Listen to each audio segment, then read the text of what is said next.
filmmaker, and he is best known for his Netflix series, The Keepers, and the HBO movie, The Case Against Eight. He's been shortlisted for an Academy Award, nominated for a Primetime Emmy Award, and won a Director Award at the Sundance Film Festival for his work on The Case Against Eight.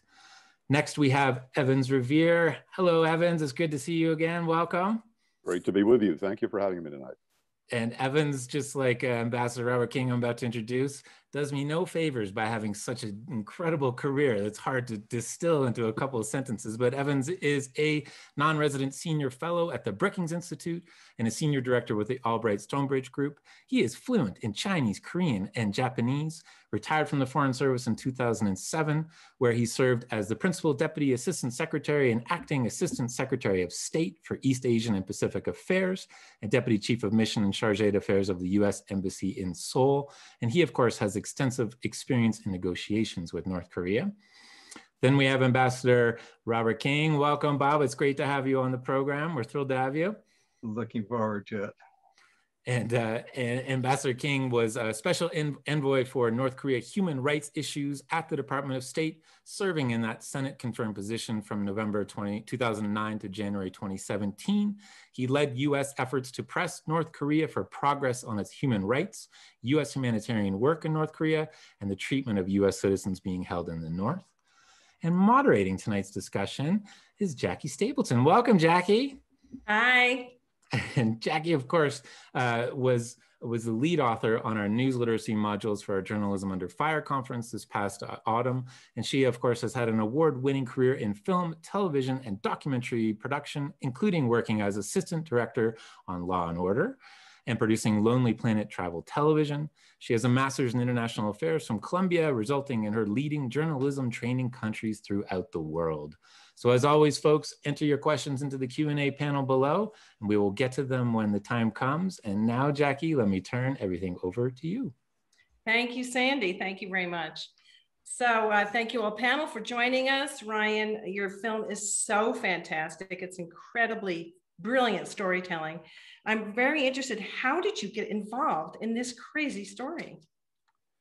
Yeah, I mean, it was purely by coincidence that I got involved. I didn't seek out making a story about this assassination, and definitely not North Korea. You know, this assassination happened February of 2017. So if you go look back at that historically, that was Trump's first full month in office. So I think as someone, you know, who is an outsider to this story and you know, reads the newspaper but doesn't necessarily follow the North Korean beat, it was a huge headline the moment it happened, and then I think it dissipated for people like myself very quickly. You know, Trump was dominating the headlines so much in those months, well, in those years, as he proved over the last 4 years, that continued. But so I kind of lost track of the story. So I remember like the very sensational headline, the two female assassins that were sort of played up as these femme fatale kind of brazen bondwomen killers. And then I didn't know what happened to them. I just assumed that they were connected to the North Korean regime in some way. And, you know, I lost track of the story. And later in 2017, a journalist named Doug Bott-Clark was writing an article for GQ magazine. And it was like a super investigative deep dive into this assassination, mostly into the history of Siti Aisyah, who's the Indonesian woman who took part in the assassination. And Doug happened to have gone to the same college as me. I went to Duke. He went to Duke and was much younger than me. And he was getting a lot of interest in the article. And so he reached out to me to say like, oh, I know you're a documentary filmmaker. Could you just give me some advice? Because a lot of filmmakers are trying to option my article. And we jumped on the phone with Doug, and that was the first time I believe I heard the sort of prank show defense, which was literally unbelievable to me. Like I did not believe that Doug was actually going to be proving that in his article in any way. But it was a great hook for a documentary, whether the women were lying about that or whether they were telling the truth. You know, I've made enough documentaries at this point to know which ones check a lot of boxes, I think, for audiences, but also for the distributors. And so we thought, my producing partner, Jess Hargrave, and I, we thought like, this is at least worth a trip to Malaysia to go exploring. And I'm very impulsive by nature. I do this a lot where a story heats up and a few weeks later I'm on a flight. And so that's how it was with Doug. A few weeks after that phone call, I flew with him to Kuala Lumpur, took my cameraman. I also shoot myself. So we had 2 cameras there, and Doug started introducing us to all of his sources. And I think it was 2 weeks on the ground in Kuala Lumpur. The trial hadn't started yet. And I'm always looking for like a great arc to follow, and trials make great arcs. They have real beginning, middles, and end. And Doug's sources were amazing and compelling. And so we came back from that flight thinking like, I guess we're making this film. And so how long did it take to film it? And then how long did it take to edit it, which I'm assuming was a long time? Yeah, well, I'm a very edit heavy documentary director. So I like to work with my editors almost immediately from the moment I start shooting. So the edit happened concurrently with the shooting, which was over 2 years, I believe. We were so lucky how this story unfolded that we finished right before COVID in Southeast Asia. So because otherwise we premiered at Sundance last year, which was the last big film festival before all film festivals were canceled. And we were filming the end of the story up until November, December. So had we not gotten those final beats, which was meeting the 2 women, I guess everyone watching this has just watched the film, so I'm not spoiling anything. We were trying desperately to get access to both women, and it was difficult, understandably, and we got them both. I think we got Siti in November, and then I think we got Duan in December, and thank God we did, or else I would still be sitting on this film right now. We wouldn't have an ending. So yeah, it's about 2.5 years total, I think, which is that's pretty standard for my job. I know that sounds really long to a lot of people, especially journalists, but that's I would say that's probably average for films that I work on, is about 2.5, 3 years. Right. So Evans, one thing which stood out to me was that it looked like a really long and sophisticated game played by the North Koreans regarding their plans to assassinate Kim Jong-un. What, in your opinion, does that tell us about the North Korean regime?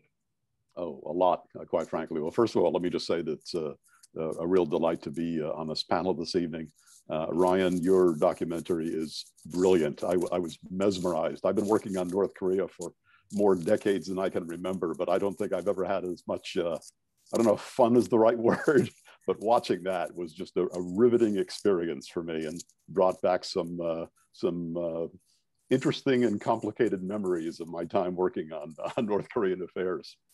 What does it say about North Korea? It tells us a lot about the relentless brutality of North Korea, of that regime, and the lengths to which the leadership, this leader in particular, Kim Jong-un, will go to maintain absolute power in a country in which absolute power is something that the leadership has always striven for, and he has shown himself to be a master at how to hold on to power.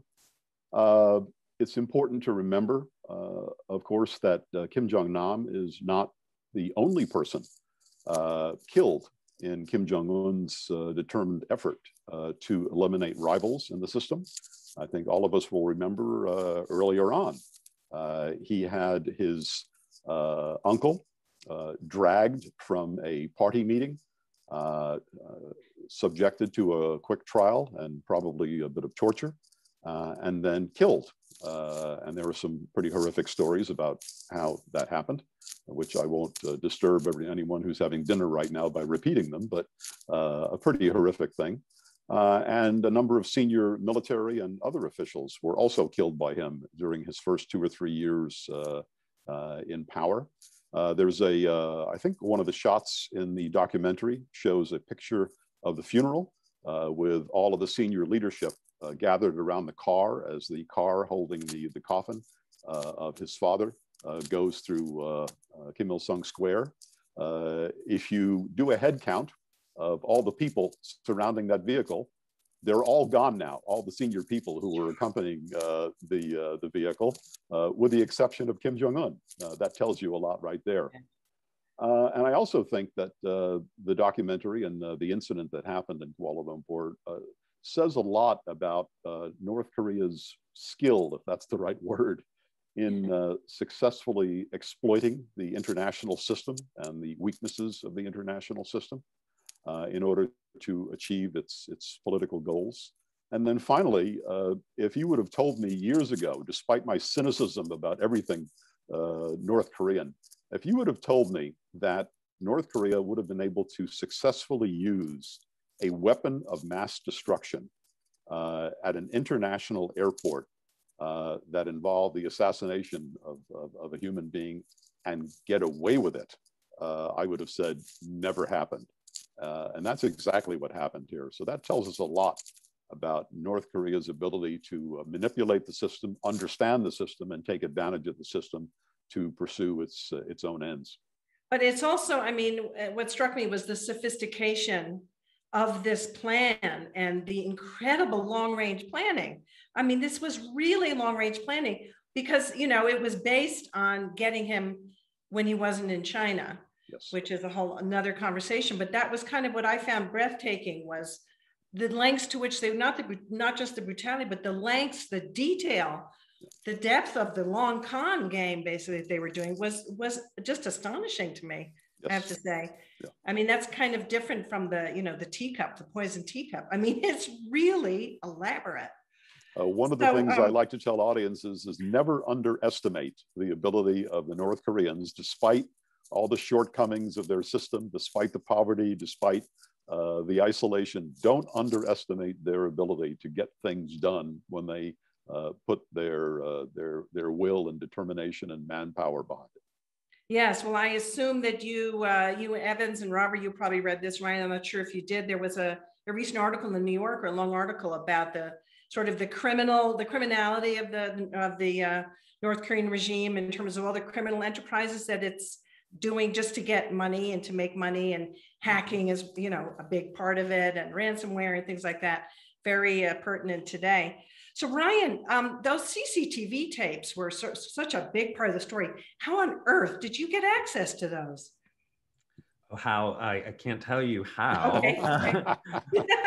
Unfortunately, yeah, but I will say that I tried every avenue. That was the critical part of this documentary, I think. Like, we knew we had access to the trial and to the lawyers, but they didn't have all of the CCTV. In fact, it was almost as if the CCTV had been sort of like pre-edited what everyone was seeing at the beginning. Like, there were selects from the CCTV, and of course there was the image of Dawan, the woman in the LOL sweatshirt that went viral in the immediate aftermath. But it was like, why do you say, of course, you had access to the trial? I mean, I think that's surprising also. Well, that was also not easy to come by, but it was easier to get that than it was to get the CCTV footage. No, we've had to put in a lot of legwork to win these lawyers' trust. But also, you have to remember, like, because it ended the way it did, I always have to remind myself what we actually thought was going to happen while we were making it. So, like, from the moment we arrived, everyone on the ground there was telling us these women were going to be executed, that they were going to be found guilty. And most people in Malaysia, most journalists covering the case, were saying they don't stand a chance. So these were big time lawyers in Malaysia, which they got big time lawyers for different reasons. They obviously couldn't afford lawyers, but they were assigned lawyers that were big deals in Malaysia.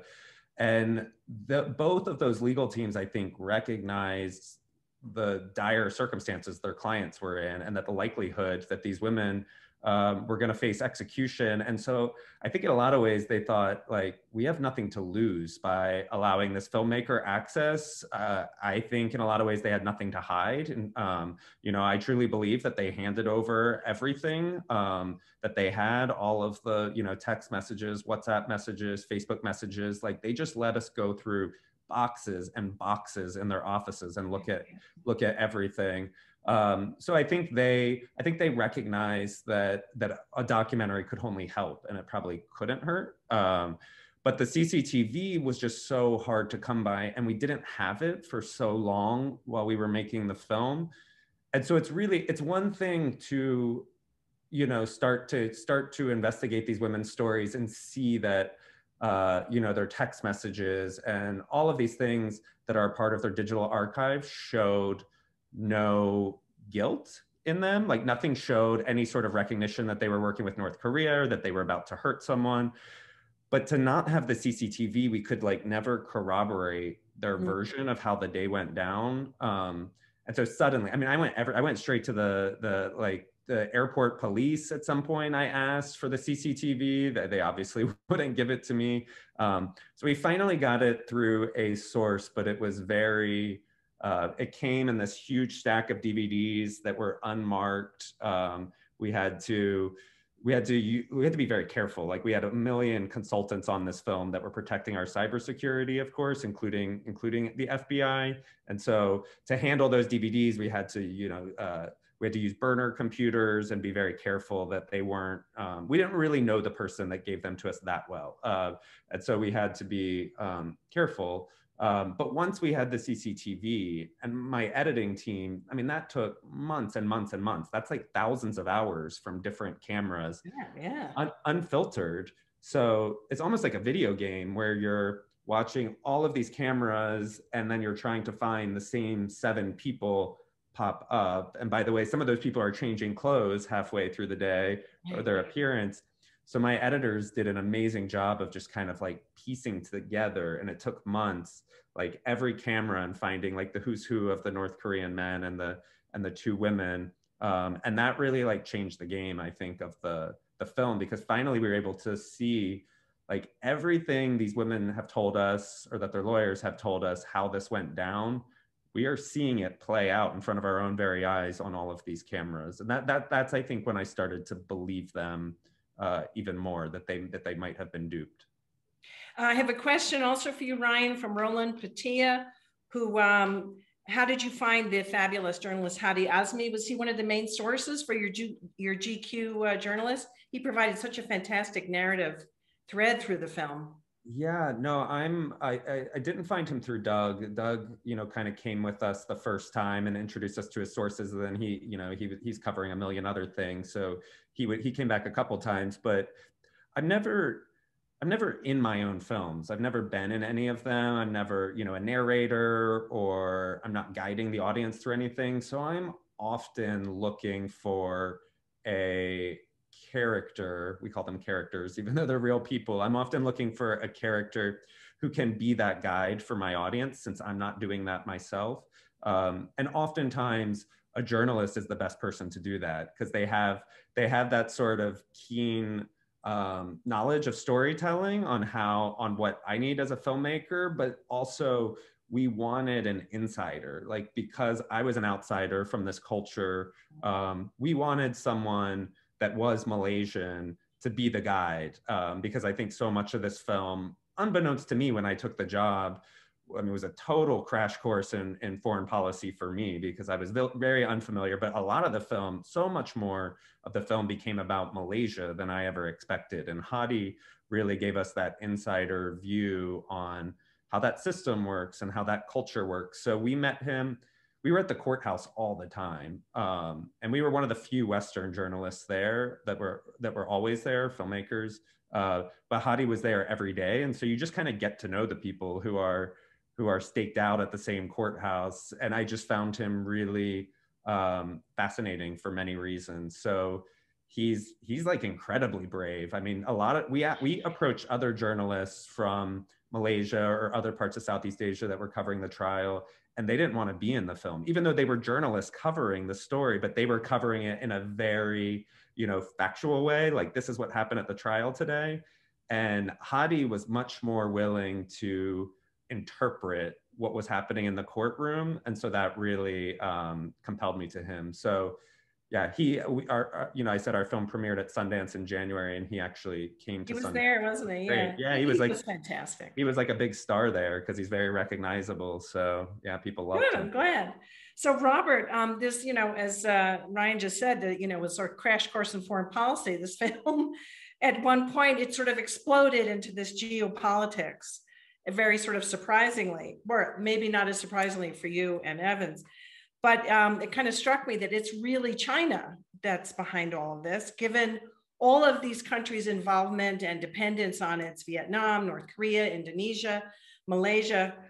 So how involved do you think China actually got in the behind the scenes negotiations in terms of getting the North Koreans out, in terms of getting the girls released? Do you think China actually got involved, or were they just kind of pressuring their proxies? I mean, what do you think? I think China played a very minor role in the whole thing.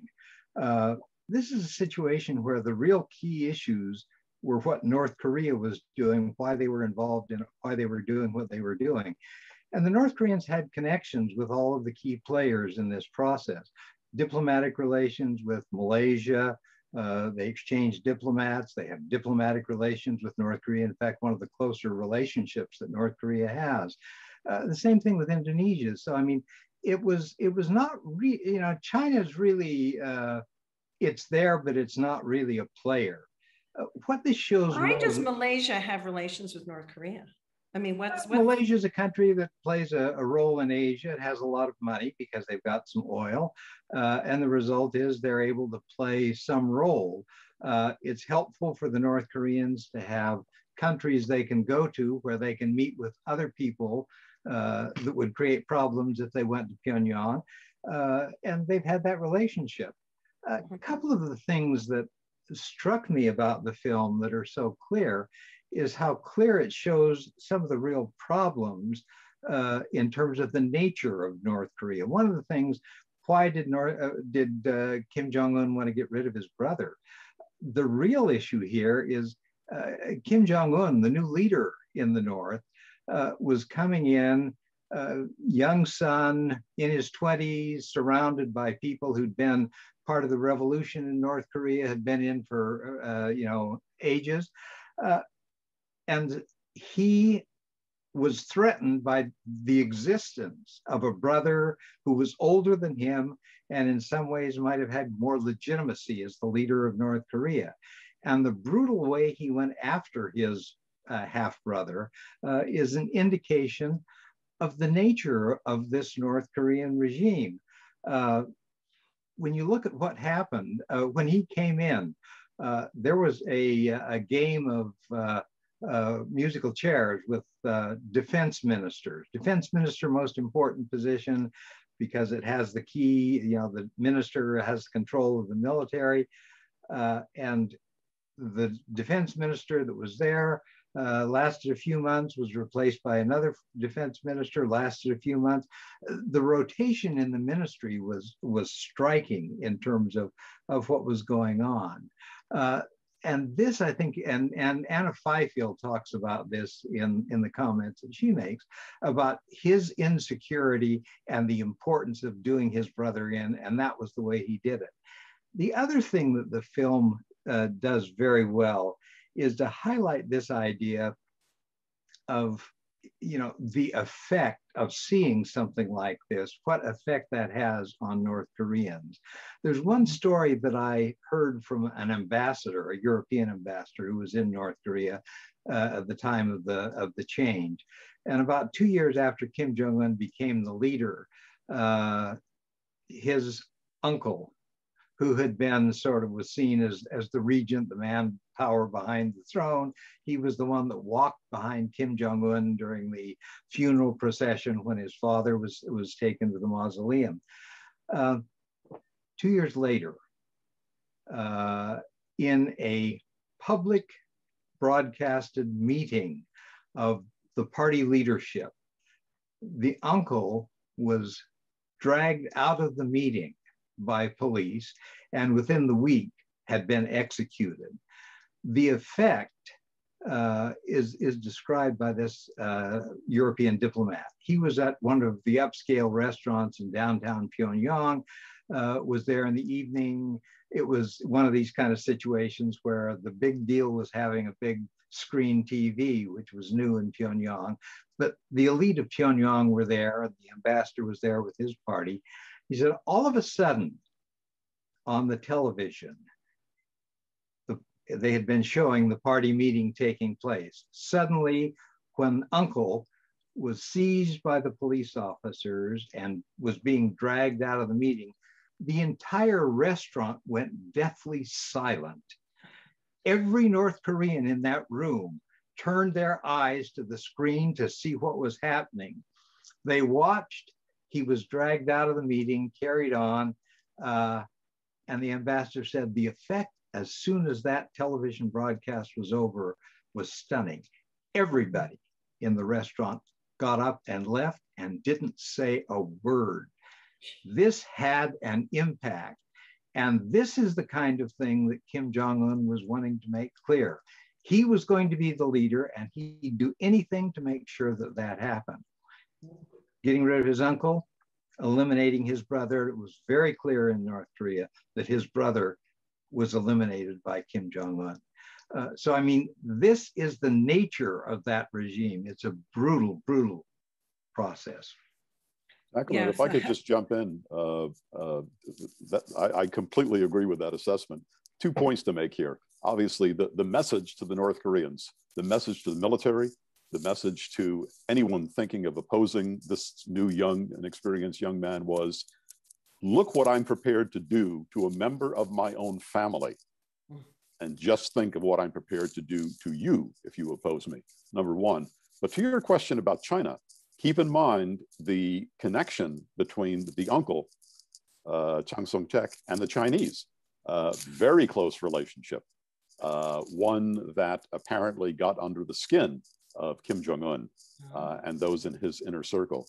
The uncle was somebody who was very highly regarded and very by the Chinese and very well connected to Beijing.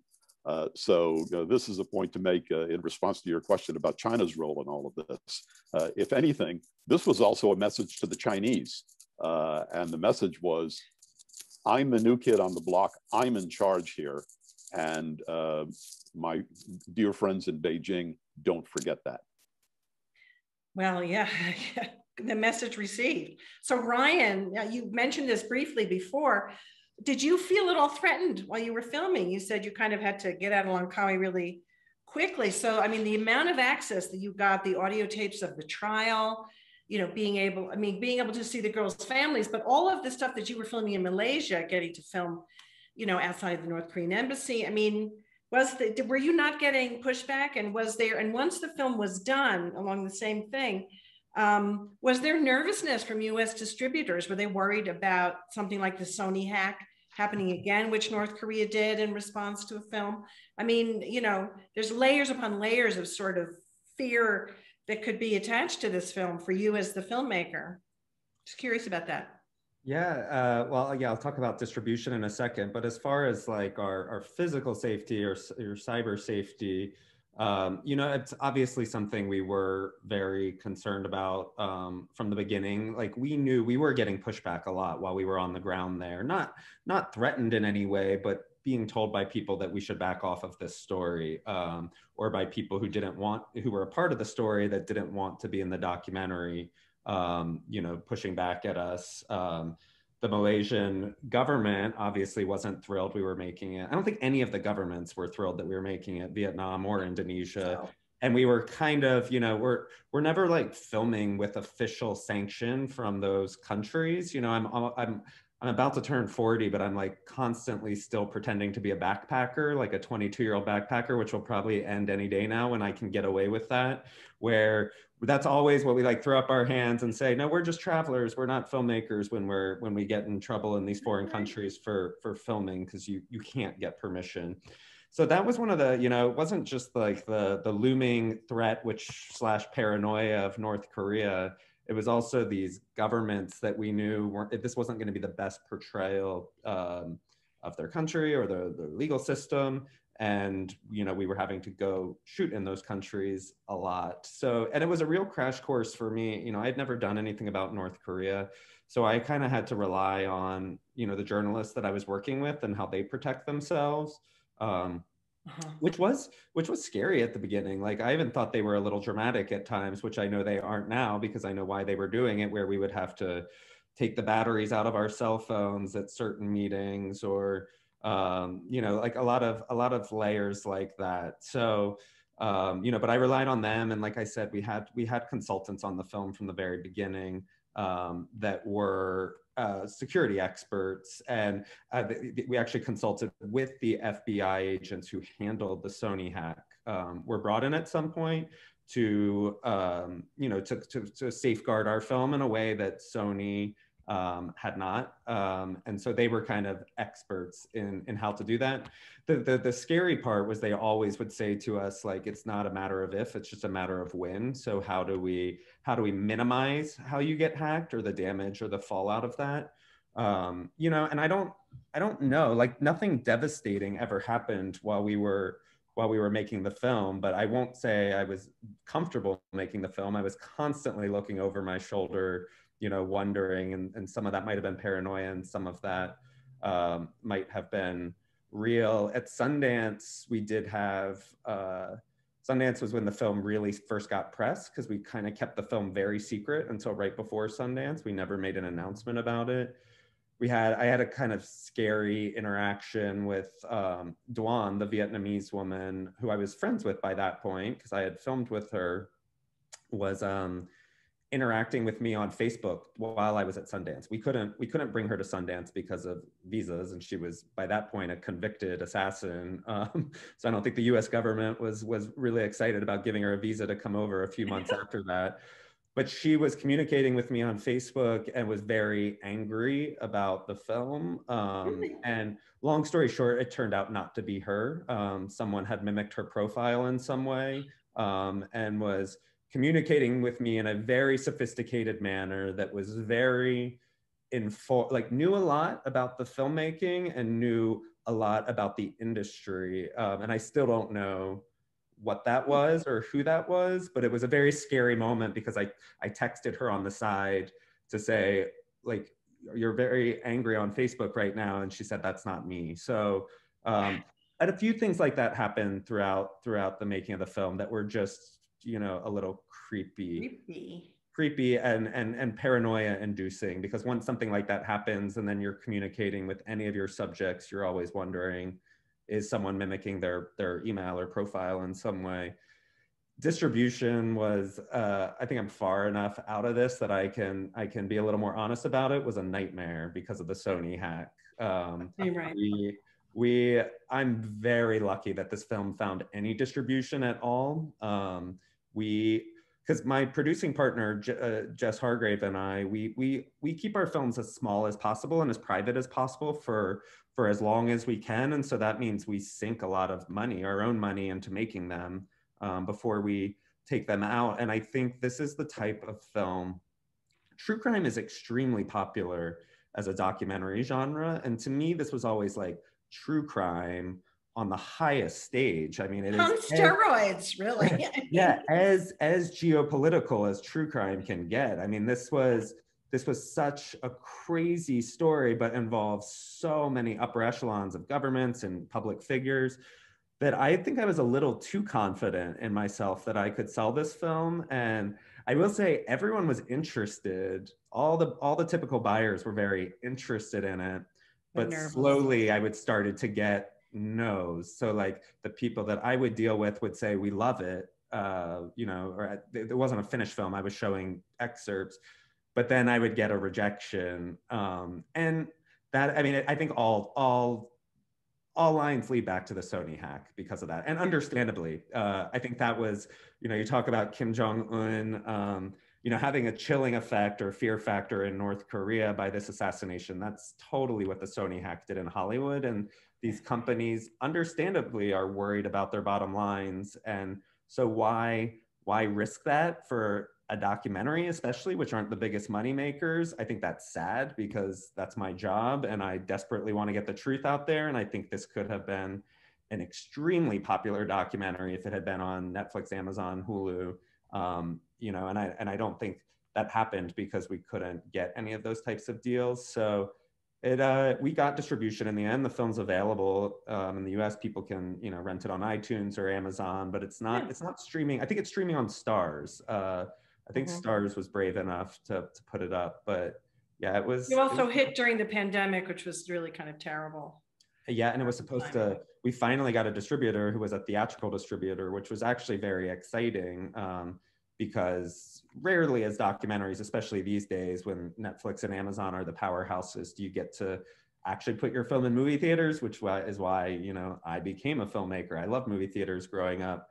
And so that was very exciting. And then it was very demoralizing with the pandemic to not be able to play it in movie theaters. So yeah, it didn't, that's why I'm excited to have conversations like these. I don't feel like this film was as popular amongst the audiences as it would have been before the Sony hack. And that's just kind of a bummer because I loved making the film and I wish more people saw it.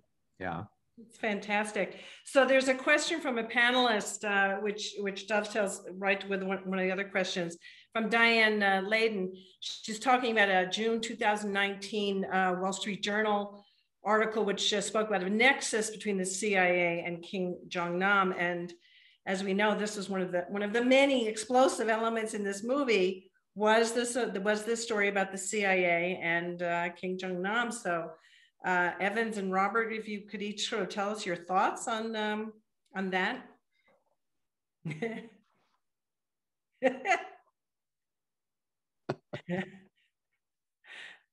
Robert, you're muted. You need to unmute yourself. Okay. There you go. Part of the problem is this assumption that the CIA is into everything and in everything. And, you know, the CIA basically has connections with a lot of people and they talk to a lot of people. And a lot, in fact, most of what they do is not really that sinister. And I am sure the CIA had talked with people who had connections with Kim Jong-un. They wanted to know what he was doing. They wanted to follow what was going on. I don't think there was anything going on in terms of trying to push somebody in some direction. And my sense is, you know, saying the CIA was involved is far more sinister and far more implications than in fact the reality of it is. Evans? Yeah, let me come at this from a slightly different angle. I don't disagree with any of that, but the implication or the accusation that somehow Kim Jong-un was engaged in some sort of relationship with the CIA, I have no way of knowing whether he was or wasn't. But for that to get out there at any point inside the North Korean system would be guaranteed to set off the leadership in the worst possible way and to make that regime, that leader, determined, I think, to eliminate him. That in and of itself, not only the fact that he was a rival for power, he was an older son, et cetera, but the fact that there could have been this relationship. The minute I heard that, I said, if, you know, putting my Kim Jong-un hat on, if the leader of North Korea heard that and was convinced that it was true, or the people around him were convinced that it was true, that in and of itself would have been a de facto death sentence, I think, quite frankly, for Kim Jong-un. Yeah, thank you, Robert, for sort of clarifying that just because the CIA is trying to get information doesn't necessarily follow from that there's a whole sort of plot going on with them trying to do regime change. Although we know they have been guilty of that in the past, but you know. Could I make one other point on this? Please. I don't know to what extent people are familiar with Kim Jong-un's son, who has an interesting background and has managed to extract himself from the clutches of the North Koreans and hide himself somewhere on planet Earth. We're not exactly sure. I'm sure someone knows that. Apparently with the assistance of some country or countries' intelligence services. How old is he? He must be in his 20s now, I guess, late 20s. Incredible. I don't know if you've seen films of interviews with him, but an incredibly sophisticated, smart, capable young man who absolutely detests the North Korean regime and has done a number of video interviews to convey his concerns about the regime in an incredibly sophisticated fashion. But you know, there are reports, credible, I think, that some European and perhaps other intelligence services were responsible for getting him out of the clutches of potential clutches of North Korea, and he's living apparently somewhere in Europe right now. Robert, are you, excuse me, familiar with that tale as well? Yeah, I've heard stories and I've talked with people about it, and it's for people who follow North Korea closely and who talk to each other, yeah, it's known. Where he is, not so well known. Yeah. I have another question from the audience. This is from Brian Travelolic. For Evans, North Korea has threatened North Korean defectors to South Korea, especially senior North Korean regime members and families. Have these senior defectors, had they had success in South Korea? Why or why not? And he has a second question, but I'll let you answer this one first. When you say success, you mean the North Koreans having success in South Korea? That's how I understand the question. Yeah. I believe that's what he meant. I can think of at least one or two North Korean former officials or relatives of North Korean senior officials who have been killed in South Korea, presumably by North Korean agents. So there's been some limited success there. There's a very good reason why when you do have senior defectors from North Korea going to South Korea, they are given extremely intense physical protection. I remember one North Korean prominent defector, a fellow who's actually a member of the South Korean National Assembly right now, who I regard as a good colleague and friend. And the first time I met him at a hotel in downtown Seoul, he sent me a text message telling me where to meet him. And I walked into the restaurant, and there were at least a dozen South Korean security officials packing heat who escorted me into the restaurant and stood outside the door as I had my dinner with this fellow. So they're given a considerable level of protection, and justifiably so. They need it. Well, are there, I mean, have people been pursued and killed, yes. defectors in South Korea? Yeah. Yes, at least one or two people that I'm aware of. You've had other family members of the Kim family who have left the country and have assumed different identities because they're so fearful. Some of them live in the United States. I think Anna Fifield has done some interesting work in interviewing them in one of her books. So yes, the fact is that the North Koreans have the ability, if they're really determined to do so, to reach out and touch, if you will, defectors and people who have run afoul of the regime. Right.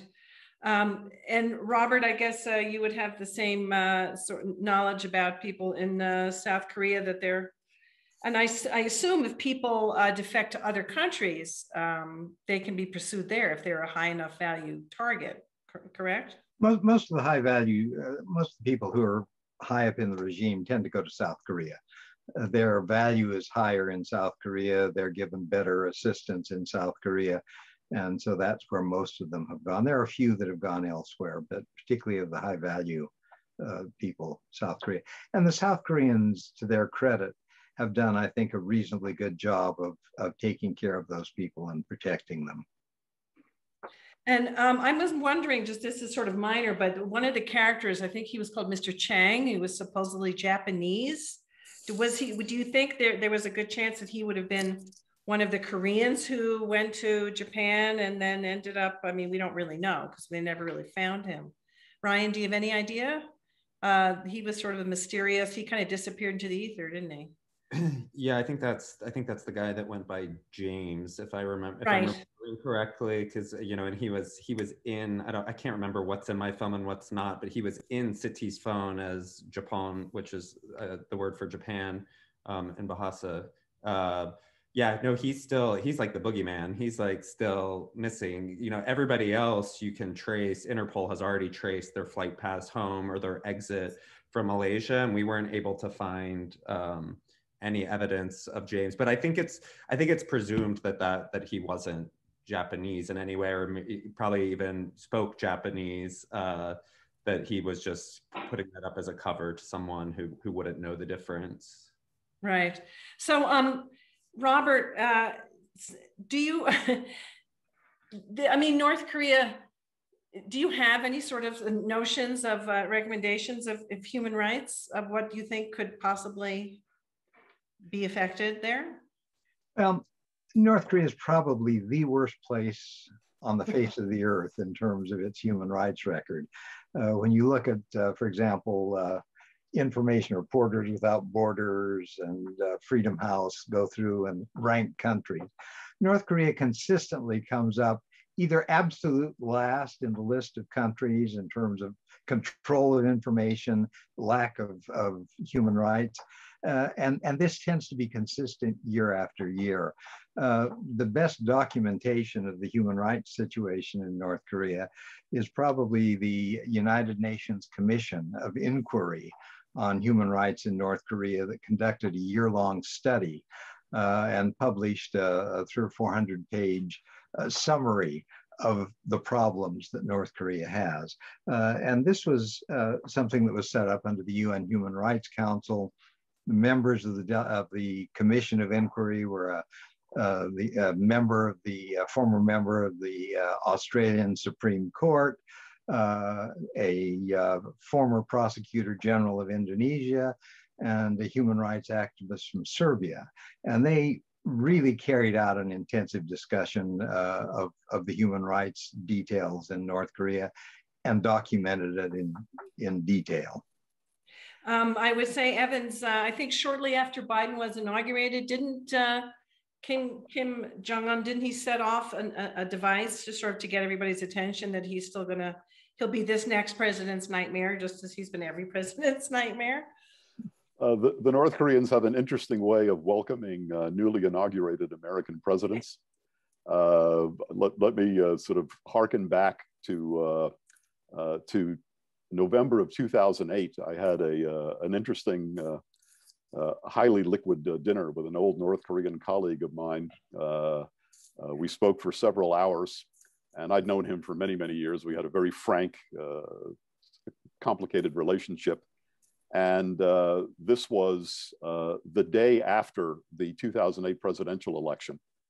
And I turned to him after our third or fourth glass of wine, and I said, you know, we have a great opportunity here to set up a new relationship between our two countries. We have an incoming American president who's actually reached out during the campaign to your leader. We have a group of people here who I think are prepared to work with you, et cetera, et cetera.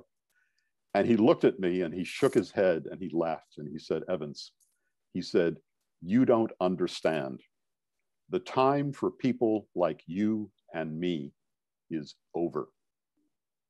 The time for diplomats. I was then an ex-diplomat, but he was that frank with me. And we all know what happened in the opening months of the Obama administration when the president did indeed reach out directly and indirectly to the North Koreans, and in response got a long-range ballistic missile test and a nuclear test. And Trump, once again, was welcomed the same way. And it's been a bit less dramatic this time around, but we've had some short and medium-range missiles, and there may very well be more to come. Hold that thought. So Ryan, can you tell us, please, do we know anything about Siti and Doan today? And we'd be interested in hearing about what your next project is. Projects, probably plural is my guess. Yeah, I mean, Siti and Doan, I'm much more in touch with Doan, ironically, because she was the much more difficult one to get to participate in the film.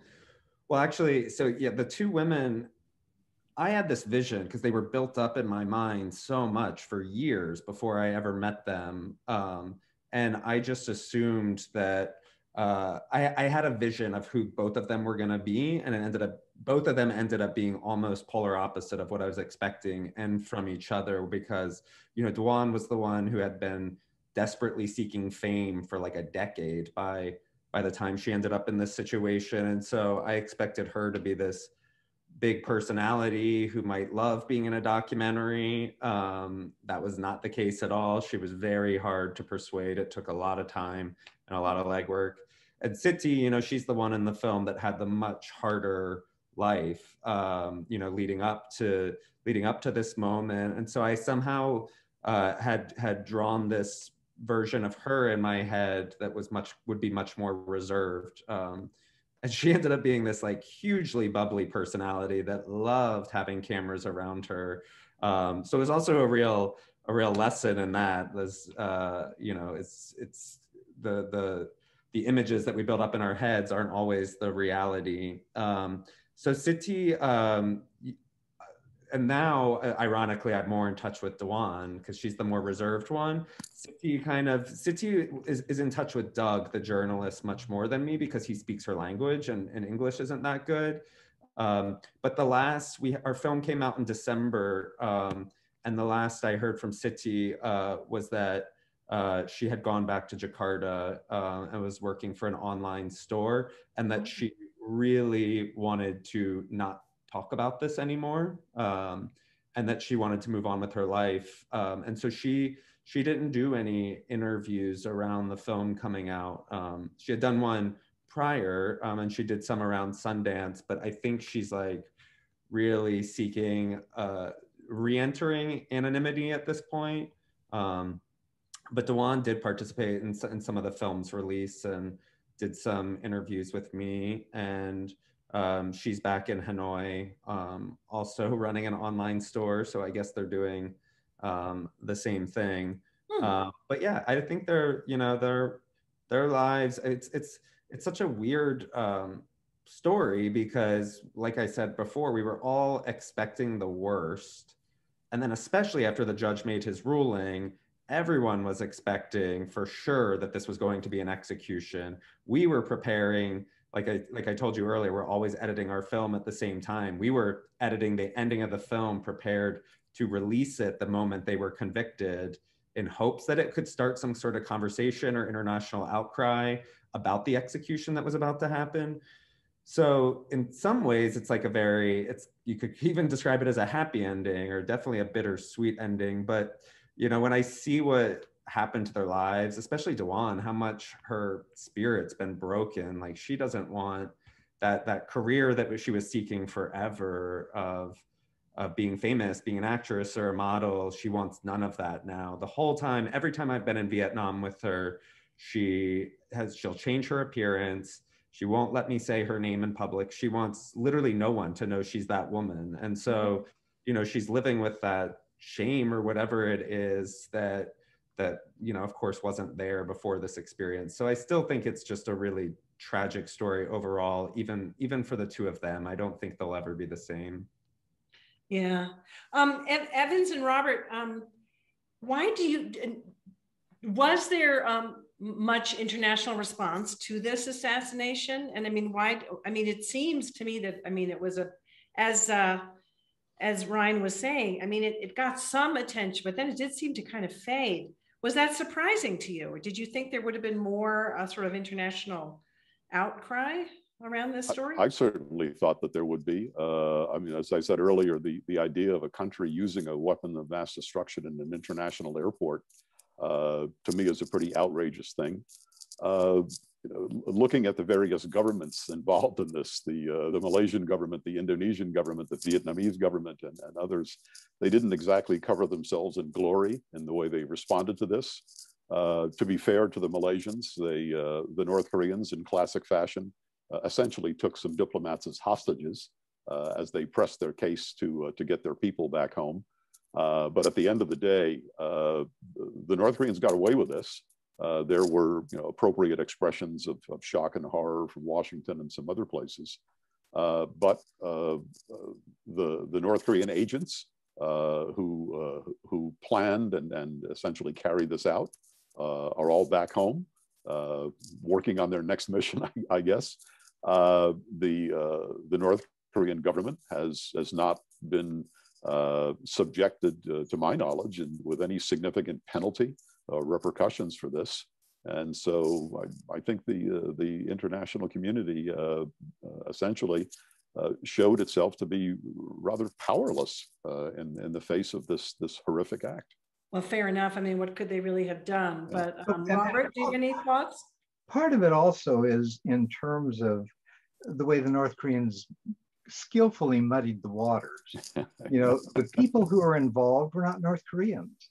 Yep. We have a Vietnamese woman. We have an Indonesian. It takes place in Malaysia.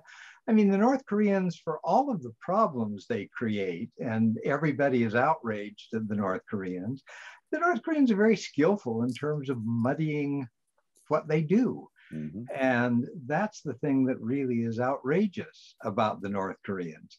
They continue to get away with it. They do these awful things, and we sit back and wring our hands and pronounce how awful it is.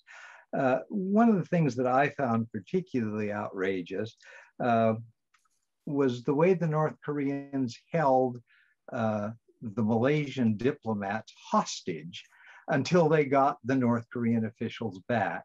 I mean, this is so North Korean in terms of the way they do it. They do this, and during the time that I was special envoy, we dealt with 15 or so Americans who were in that same situation, held hostage in Pyongyang until they were finally released on terms that the North Koreans were satisfied with. So, I mean, we're dealing with probably one of the nastiest regimes on the face of the earth. And I think this story and the thing that's so powerful about the movie is how it shows that, you know, in detail, how the North Koreans meticulously planned this scheme and how they carried it out. And I think it says something about the nature of that regime, which wouldn't still be in place if it weren't for the Chinese and the Russians. And I think that's something that's important to keep in mind.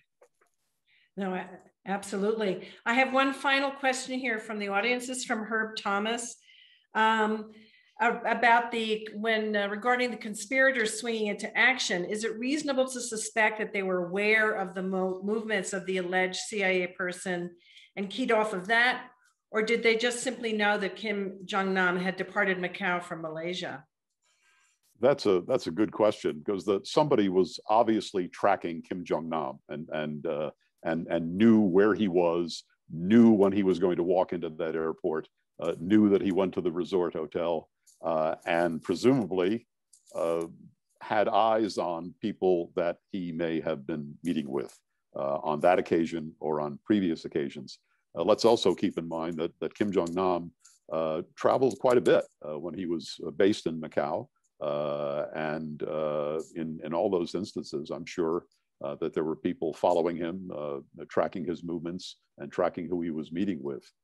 So I have no doubt that the North Koreans, their surveillance team, had a pretty good fix on his movements wherever he was, particularly in Malaysia. I suspect the Chinese were following him as closely as the North Koreans were following him. He was a high value target. Yeah. Yes, indeed. So in closing, Ryan, can you tell us what projects you're working on now? What we can look forward to seeing? Big fans that we are. Well, I call it career ADD, what I get to do, because I get to hop between totally different things. So these projects, the next projects, I like to do something really heavy and somewhat investigative, and then do something far lighter. In fact, at the same time I was making Assassins, I was also making a film about Dr. Ruth. I love that film. Ask Dr. Ruth, the audience, in case you don't know, Ryan did the fabulous film Ask Dr. Ruth. And good old Frida. So he's done all kinds of great stuff. A lot of film about older women, yeah. Yeah, she probably hated more than anyone that I was making this film, because she was like my surrogate grandmother by that point, and it drove her crazy. She loves the film now that she's seen it, but it drove her crazy that I was flying to Malaysia at the same time I would, meet her in other places. The one I'm making right now that I really love, and it was just announced, and it's totally different, is I'm making a film about a robot that lived on Mars, not the one that just landed in February, but her older sister, they refer to her. So it's a robot that NASA lovingly called Oppie. Her name was Opportunity, and she was supposed to live for 90 days on Mars, and she ended up living for 15 years. So we're making a documentary about her life on Mars and the human connection, the people that, you know, created her and drove her every day, and that bond that was sort of formed between human and machine. It's like the documentary WALL-E. So that will be with Amazon and coming out next year. It's very fantastic. That sounds heartwarming and family friendly, which is rare for documentary filmmakers. So I'm enjoying it. Excellent. Any final thoughts, Evans or Robert? Because we're just about out of time here. Been wonderful to participate in this. And once again, Ryan, a brilliant job, riveting. Fantastic. Thank you. Exactly. No, it was a great movie. It was fun to watch and interesting to watch and educational. Thank you so much. It was a pleasure to hear your expertise in this conversation. So thank you. Thank you all again for agreeing to be on this panel. It really was fantastic. I know we could all chat away about this for hours, but we said it would be over shortly after 7, and so we're keeping to that. So this is good night from all of us, and back to you, Sandy. Thank you again. Thank you again for tuning in. Thank you, Jackie, for skillful moderation. That was wonderful. Thanks, Evans. Thanks, Bob. Thanks to Ryan. Absolutely wonderful. And for all of you out there, I hope we will see you on Thursday morning when we go over to El Salvador and get to learn about everything going on with President Bukele there. Until then, have yourselves a great night. If you haven't seen the film yet, let us know if you haven't received the link to see it, and of course, we'll send it to you. And until then, have a great night. Bye-bye.